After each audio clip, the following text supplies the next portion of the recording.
Allô, allô, c'est Karine de Mon Coin Lecture et aujourd'hui, je viens vous faire ma pile à lire pour le défi MH Tapal.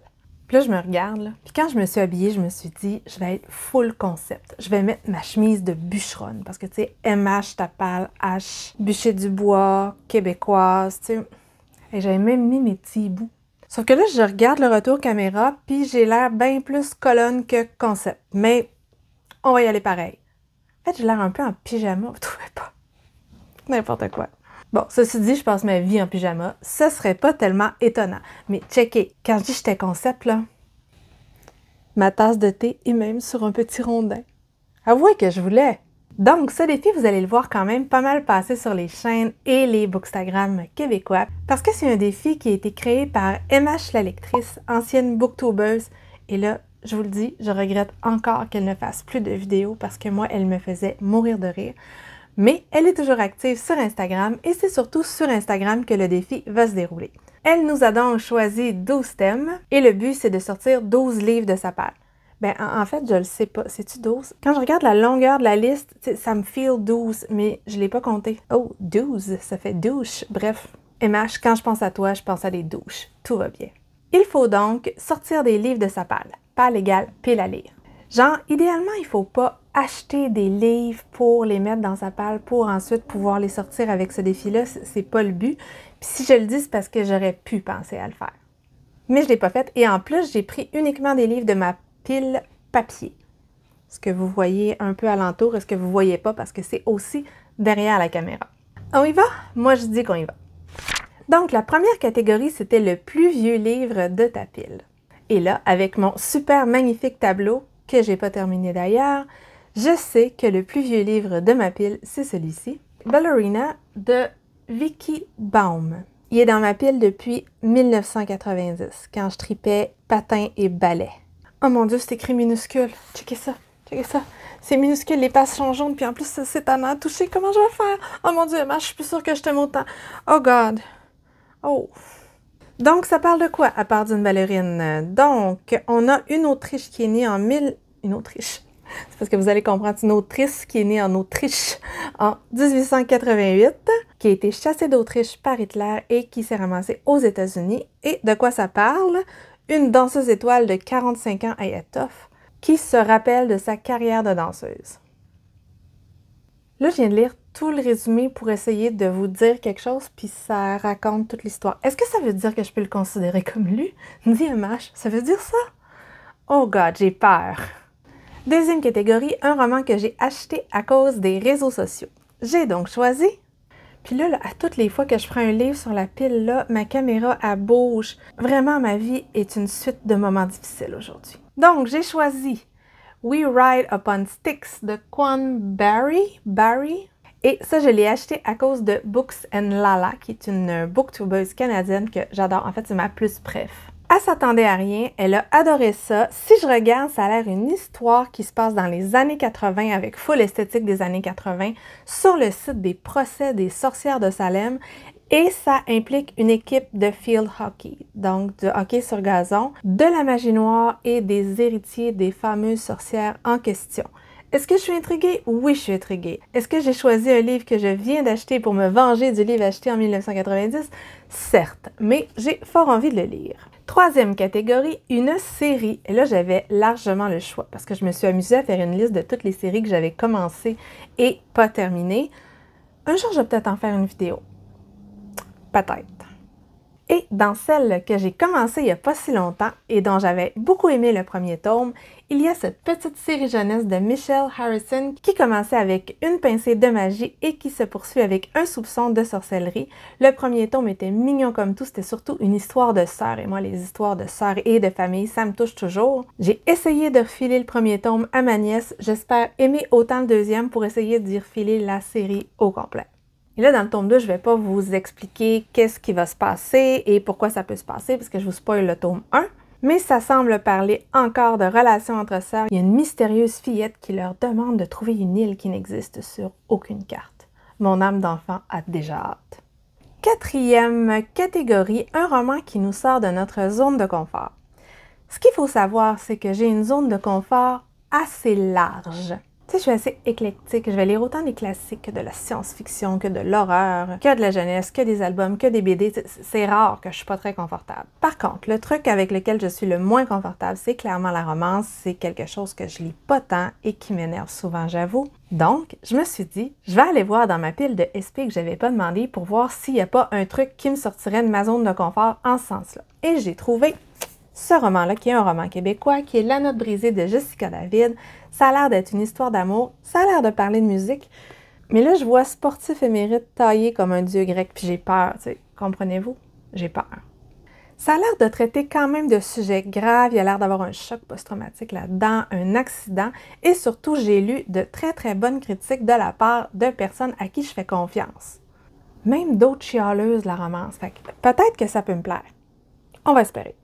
5e item, une brique, c'est-à-dire de plus de 500 pages. Et là, j'en profite pour sortir Zéphyr Alabama. Y est-tu assez beau? Moi, ces romans-là de chez Toussaint Louverture, ils me font triper, ça n'a pas de bon sens.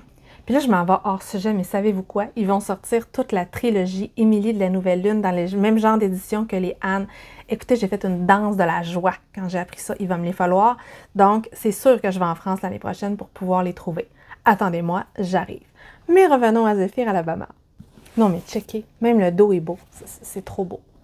Entendons-nous par contre, j'ai aucune espèce d'idée de quoi ça parle.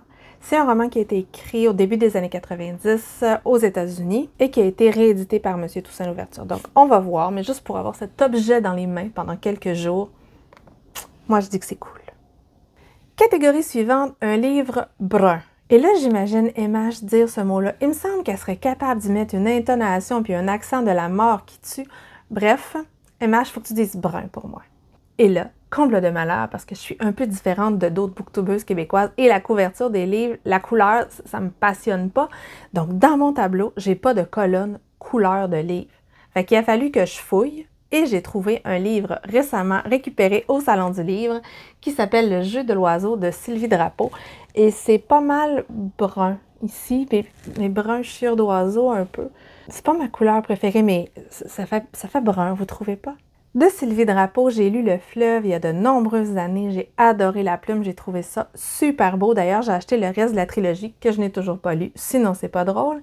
Et ici, c'est un roman qui est tout court. C'est donc l'histoire d'une famille qui semble un peu dysfonctionnelle, des jumeaux, une mère aimante mais qui semble un petit peu inapte de l'extérieur, un papa violent et surtout, ils habitent dans un trou ou au bord d'un trou, c'est-à-dire au fin fond du bout du monde, à côté d'une usine qui rejette des trucs pas cool dans le ciel et dans l'air que les gens respirent.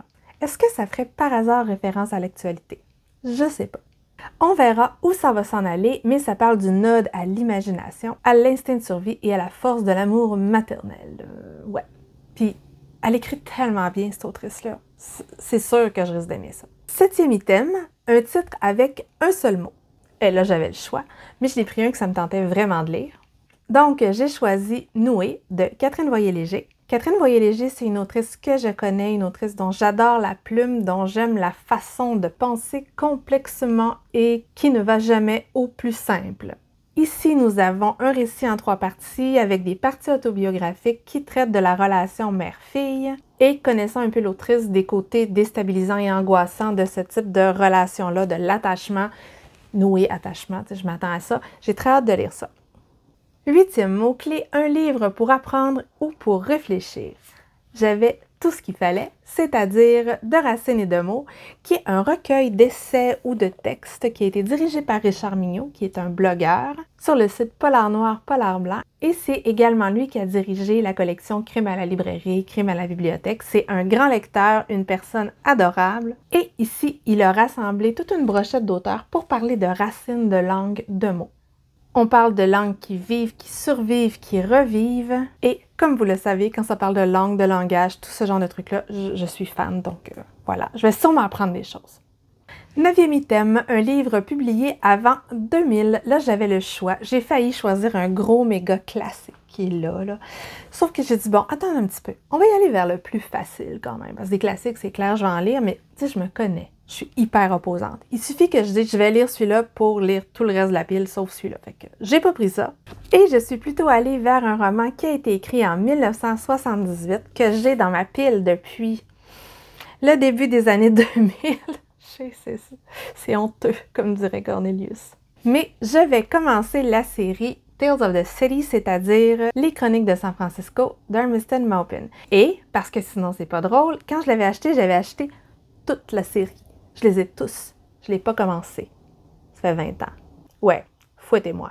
De quoi ça parle? Ben en fait, j'ai juste une vague idée, puis je veux pas trop en lire. On va être à San Francisco, on va être dans les années 70-80, on va être dans un immeuble particulier, celui-là, avec un groupe de personnes, d'habitants de cet immeuble-là. Il y a beaucoup d'habitants qui sont queer, on va voir arriver avec les tomes, les années SIDA et tout ça. Il paraît que malgré tout, il y a beaucoup d'humour, qui a un côté feel-good, le genre de truc qui peut me plaire, puis que j'ai pas lu pour une raison que seul Doctor Who connaît. Parce qu'il voyage dans le temps, puis il connaît l'avenir. Puis peut-être qu'il est d'impensé parce qu'il est tout puissant. Voilà. 10e item, un livre d'un auteur ou d'une autrice que j'aime. Je vous jure que j'ai failli prendre un Dickens parce que j'ai pas lu Hard Times, j'ai pas lu Martin Chuzzlewit, j'ai pas lu non plus La Petite Dorrit, j'ai failli mettre ça. Mais là, je me suis dit, mais pourquoi me mettre ça compliqué? Pourquoi? Parce que, tu sais, Dickens, j'adore, ça me fait triper, mais ça a souvent pas loin de 1000 pages. Et comme je tends ces temps-ci à avoir le cerveau d'un poisson rouge, on va peut-être laisser faire. J'ai donc choisi le dernier roman de Fanny de Meul. En fait, je pense que c'est des nouvelles. C'est Je suis celle qui veut sauver sa peau. J'ai aucune idée de quoi ça parle, mais j'adore sa plume. Ses romans traitent souvent d'obsession, de santé mentale. Et elle a une façon de dire les choses et de nous mettre les trucs en pleine face qui me fascine. Ici, ce qui est écrit, c'est « C'est assuré. En cas d'urgence, je me soustrais et t'abandonne. Je ne suis pas celle qui assurera ta survie, encore moins ton bien-être. Je serai celle qui se foutra de tout, de la bienséance de ma dignité, des autres, de toi. Prends ça en pleine gueule. » Avant-dernier prompt, un livre choisi au hasard. Alors, juste avant de filmer la vidéo, j'ai demandé à Google un chiffre. Le chiffre était 387. Je suis allée voir sur ma super liste d'amour. Et c'était le premier tome de la trilogie Morgenstern de Hervé Joubert, que j'ai sur ma pile depuis 2008. Je l'ai reçu dans un swap. C'est un cadeau, puis je ne l'ai pas lu. Mais c'est-tu assez gênant? J'ai vraiment pas d'allure, hein? Puis ceux qui se disent que je triche, là, pourquoi je l'ai pas fait en direct, c'est que je filme avec mon téléphone, puis je peux pas faire le truc au hasard, filmer, vous montrer l'écran, je peux pas tout faire en même temps. Du moins, on peut peut-être le faire, mais je suis beaucoup trop paresseuse, donc voilà. Je vous jure que c'est vrai. Je vous jure parce qu'en fait, j'avais oublié que j'avais ce roman-là. De quoi ça parle? Oh my God, il y a des voyages dans le temps! Hey, ça a l'air cool! On est dans une ville virtuelle à l'image de Londres au 19e. Hey, full faux victorien, ça c'est mon truc. On a Roberta Morgenstern, une sorcière spécialisée dans les enquêtes criminelles. Hey, ils vont remonter le temps, ils vont aller chez les Aztèques dans le Paris médiéval. Un pacte avec le diable, ça a l'air trop cool! Sérieux, mais comment j'ai pu oublier ça? Les gens qui l'ont lu, c'est-tu aussi cool que ça a l'air? Sérieux, c'est capoté. Et le dernier thème, c'était un roman avec des illustrations. Donc moi, pendant le temps des fêtes, je vais me faire une orgie de bande dessinée. Je fais toujours ça. Par contre, après, il faut que je fasse une orgie de billets. Puis ça, des fois, c'est un peu plus compliqué. Même quand je le fais en vidéo, après, il faut filmer des images, il faut les insérer, c'est long à monter. Moi, j'ai un traumatisme de montage ces temps-ci, je pense. En tout cas, dans les nouvelles bandes dessinées que j'ai reçues, il y a celle-ci, qui est Slava de Pierre-Henri Gaumont. C'est un auteur de BD que j'ai déjà lu. J'aime généralement ce qu'il fait. Il est capable de mettre de l'émotion, de l'humour, un peu de drame aussi. Et avec Slava, on s'en va en Russie. Tout ce que je sais, c'est ce qui est écrit derrière, c'est-à-dire « On est russe, Nina, on survit. Le trafic coule dans nos veines. » Avant, pendant et après le communisme. Je ne sais même pas c'est à quelle époque, mais ça me tente terriblement. Les trucs historiques, j'aime bien. J'espère que c'est un petit peu accurate. Je vais essayer de vous montrer des images sans faire de plans supplémentaires. Hop. Ça ressemble donc à ça. J'ai pas regardé ce que je vous ai montré. J'espère donc qu'il n'y avait pas de spoil. Et voilà, c'était ma pile pour Emma Stapal. Je vous invite d'ailleurs à aller la suivre sur Instagram. Elle est encore super drôle. Elle fait des reels qui me font mourir à chaque fois. Elle aurait pu être humoriste. Si vous avez aimé la vidéo, vous pouvez faire un pouce en l'air. Si vous voulez savoir si je vais lire les 10 titres et suivre les vidéos de ma chaîne, vous pouvez vous abonner. Les commentaires, les partages, ça fait toujours plaisir. Et s'il y a des gens qui veulent participer, bien vous êtes les bienvenus et je vous incite à le faire. Sur ça, je vous souhaite une bonne fin de journée et à la prochaine! Ah, fuck! Ah! Merde.